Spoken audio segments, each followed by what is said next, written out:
Elly. Today I'm going to read a story called The Boy Who Wouldn't Eat Breakfast. Are you ready to listen? Okay, I'm going to read you the story. The Boy Who Wouldn't Eat Breakfast. It was Saturday morning. The sun was shining, the birds were singing, and the sky was as blue as could be. Everyone on the farm was fast asleep except for Robbie the rooster, who was sitting on the barn fence. "It's almost time," said Robbie as he looked at his alarm clock. Just then it started to ring. Bring, bring. And Robbie cleared his throat, took a deep breath, and called out in as loud a voice he could be. Cock-a-doodle-doo! Cock-a-doodle-doo!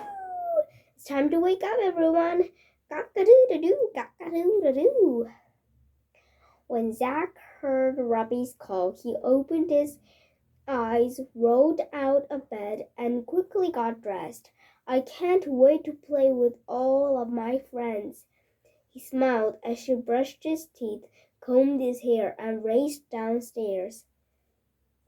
"Good morning, Zach," called Zach's mother from the kitchen.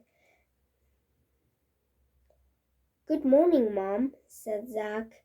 "What would you like to eat for breakfast today?" asked Zach's mother. "Pancakes, waffles, eggs, cereal, toast? I can make anything that you want." "Have the pancakes," said Zach's sister. "They taste so good." Zach's sister Emma. "They taste so good, with sugar and maple syrup and strawberries too. Try the cereal," said Zach's brother Jess. "It's so much fun when the apples and nuts crunch in your mouth." "Sorry, but I don't have time to eat breakfast this morning," said Zach. "But everyone has to eat breakfast," said Zach's mother. "It's the most important meal of the day." "Not for me," said Zach. "I have another thing to do."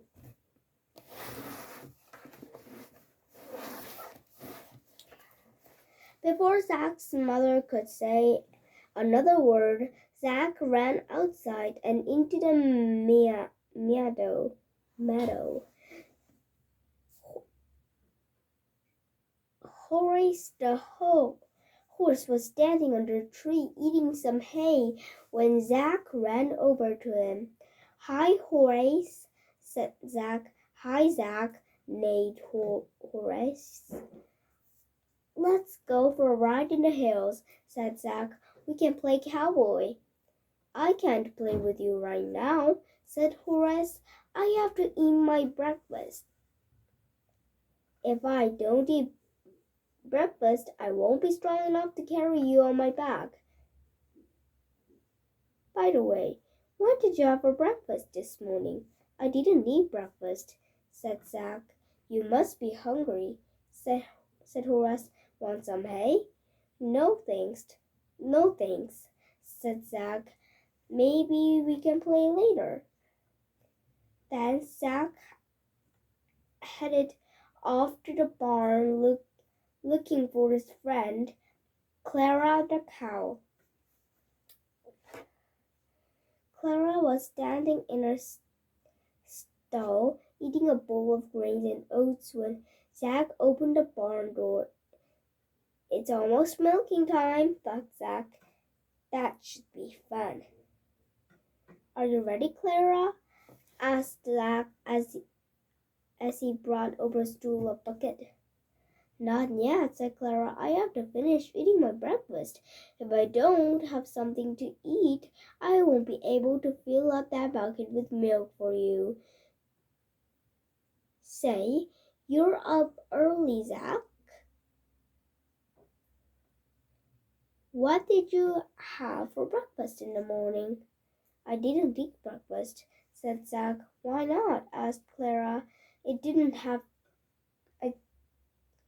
didn't have time," said Zach. Why, there's always time for breakfast, said Clara. Would you like some grains and oats? There are plenty left. No thanks, said Zack. I have to be going anyway. Zack ran over to the kitchen coop to see his friend Chloe the chicken. It was egg laying time, and one of Zack's favorite things to do. Watch Corey lay her eggs. Good morning, Corey, said Zack as he made his way to the chicken coop. Good morning, Zack, smiled Corey as she crunched on a kernel of corn. Have you laid any eggs yet? Asked Zack. No, said Corey. I haven't eaten my breakfast. If I don't eat breakfast, I can't lay any eggs. Did you have breakfast this morning? No, said Zack. Why not? Said Corey. I don't need to, said Zack. I'm not hungry.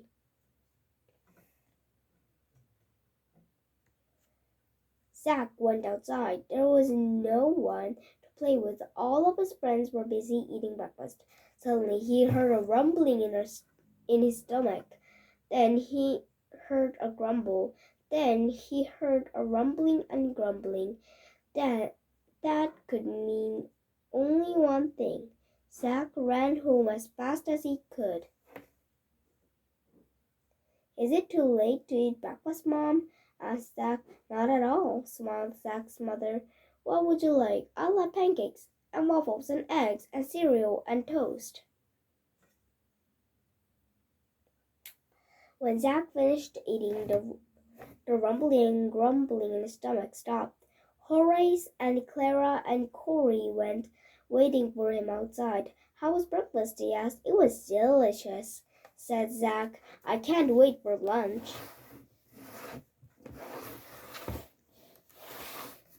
And this is the end of the story.